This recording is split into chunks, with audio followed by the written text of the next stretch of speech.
Gaur egun emakumeak dituzten eskubideak ezagutzen ditugu, baina horrela izan da beti? Ze eskubideak zituzten emakumeak frankismoaren garaian? Ze funtzio ematen zion frankismoak emakumeari?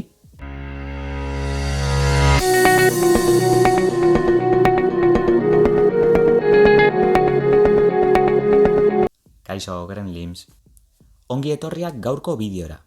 Bideoaren titula ikusita badakizu zertaz hitz egingo dugun gaur. Gaur egun emakumeak dituzten eskubideak ezagutzen ditugu. Baina horrela izan da beti? Ze eskubideak zituzten emakumeak frankismoaren garaian? Ze funtzio ematen zion frankismoak emakumeari? Lehenik eta behin kontutan eduki behar dugu 1939 urtean Espainiako Gerra Zibila bukatu zela. Bigarren Errepublikan emakumeen berdintasunaren arloan egindako aurrerapenak frankismoak atzera bota zituen. Espainiako Gerra Zibila irabazi zutenek bazeukaten emakumearentzat beste paper bat. Frankismoak emakumea etxearen esparrura zorokatu zuen, eta sexuen arteko desparekotasuna ezarri zen legeetan. Gizonezkoaren nagusitasun fisikoa eta intelektuala hartu zuen horrela jokatzeko argumentutzat frankismoak, eta beraz, gizonaren zereginak ziren bai gai publikoak eta bai familiako diru-sarrerak. Las afiliadas a la sección femenina ponen en práctica la lección de José Antonio. El verdadero feminismo no consiste en querer para las mujeres las funciones que hoy se estiman superiores, sino en rodearlas de mayor dignidad humana y social. Obedeciendo a las consignas de Franco y a las órdenes de su delegada nacional, estas muchachas han devuelto a España el gozo de la artesanía y el esplendor del arte popular, de forma que las mujeres obreras y campesinas se sientan identificadas con los cristianos ideales de paz y de progreso. Izugarrizko eragina izan zuen falangeak eta elizak emakumeen bizi baldintzak arautzeko orduan, eta oso ohitura eta gizarte eredu sexistak eta kontserbadoreak zarrarazi zituzten eguneroko bizimoduan. Frankismoak eten egingo lituzke aurreko urteetan defendatutako emakume eredu berriarekiko nahiak. Manuel Ortiz Heras irakasleak oso ondo definitzen du zer esan nahi izan zuen frankismoak emakumeari dagokionez. Diktadura frankistak gizarte organikoren eredu bat inposatu nahi zuen, legedi zibil batek araututako genero politiko batekin. Zer nolako papera eduki zuen falange espainola kasu honetan? Zer nolako papera jokatu zuen sekzion femenina deituriko elkartea? Falange espainolak emakumezkoen sekzion femenina Pilar Primo de Riverak zuzentzen zuen.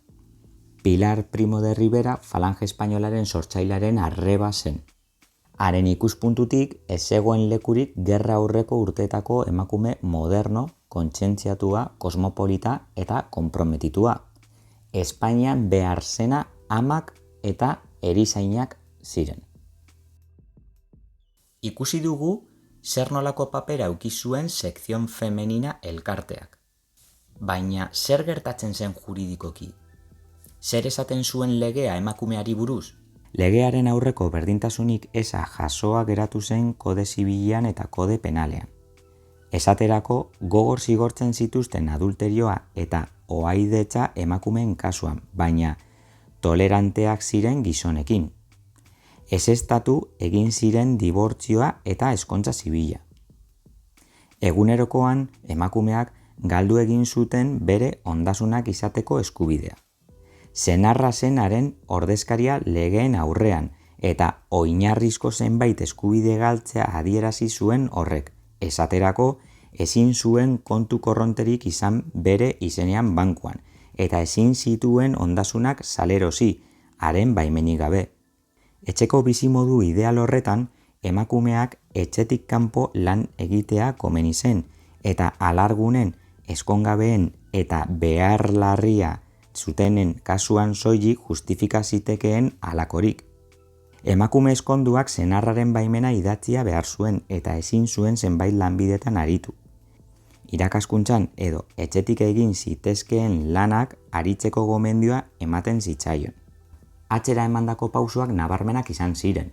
Emakumezkoen nortasuna 3 bektore nagusik zuzentzen zuten kode moral berri batean konfinatuta geratu zen. Amatasuna, gizonarekiko mendekotasuna eta errezeloa. Alde batetik janari denda batean sartzea, haur bat kotxetegian paseatzea, dobladillo bat jostea, edo ohe bat egitea gizonarentzat humiliagarritzat jotzen ziren zereginak ziren. Bestetik, kafetegi batean sartzea, edari bat ordaintzea edo kalean bakarrik ibiltzea gaizki ikusitako ekintzak ziren emakume batentzat.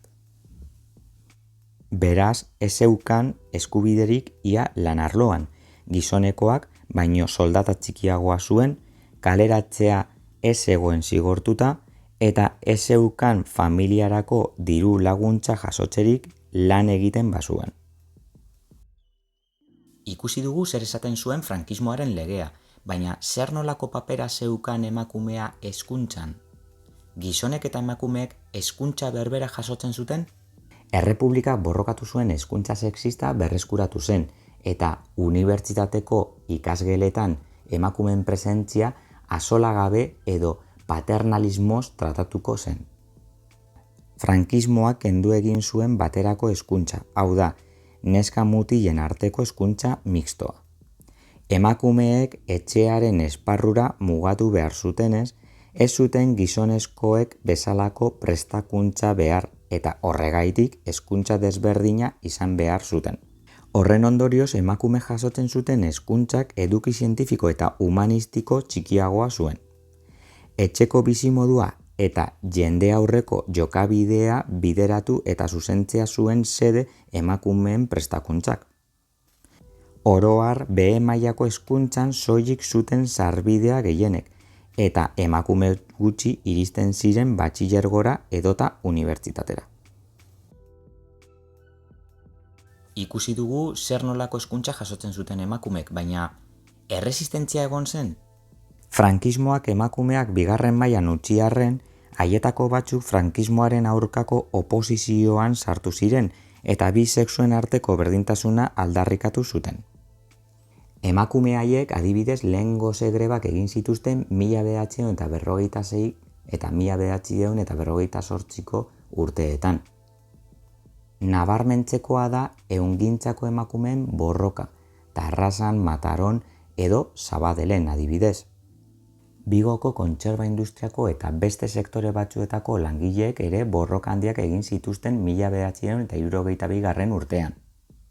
Emakumeek greba piketetan parte hartu zuten, manifestazioak egin zituzten, elkartasuna eta erresistentzia kutxa antolatu zituzten. Torturatu egin zituzten eta hilea ere moztu zieten, gerra ostean egiten zuten bezala. 1964ko elkarteen legea aprobetxatuz, auzo elkarteak, guraso elkarteak, etxeko andre elkarteak eta kultura elkarteak sortu ziren. Hau da, emakumeek antolatzen eta mobilizatzen zuten gizarte mugimendu bat sortzen hasi zen.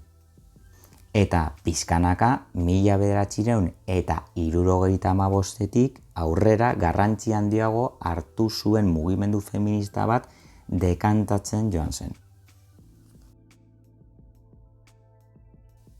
Eskerrik asko bideo ikusteagatik. Gustatu baldin bazaizu gogoratu eman like eta suskribitu. Agur!